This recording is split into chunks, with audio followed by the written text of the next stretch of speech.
you realize that everybody cares about their own interests.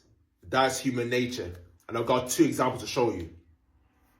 The first one, pay attention closely, is that when it comes to dealing with friends and family, I realize that it's not about what you want, what you need support with.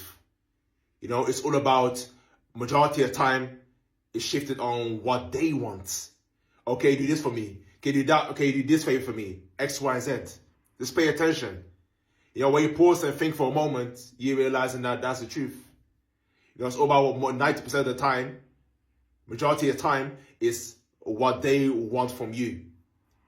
You see, that's the first example. The second example is very common.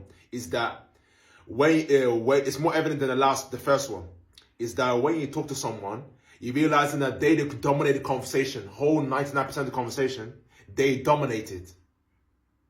As soon as you talk about what you both have interest in, whether it's sports, music, X, Y, Z, when they start talking, they keep talking over and over again.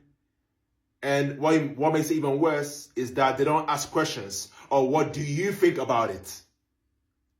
You know, when you pay attention, they don't say that. You're just standing there like a receiver, just standing there and you just sound, yeah, true.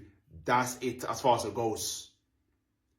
And that's a clear example that everybody cares about their own interest. But that is human nature. That is human psychology. So what's the solution then? But that's how humans, majority of humans operates. It's what I do personally is where you could step in, interrupt and say your piece. Even if it feels something like it's very important that you need to express, then interrupt. Then the person will stop for a moment and then you can say your piece. That's how I tackle one situation talking to a person. But if you don't do that and you're just holding yourself in, you'll think about, what's the point of all this conversation? I understand they're listening, like a receiver. The person that you're talking to, you might as well speak to a wall. You get it? Because you literally receive zero benefits from that conversation. You're not able to express yourself. Especially with something that you're really passionate about. Think about that.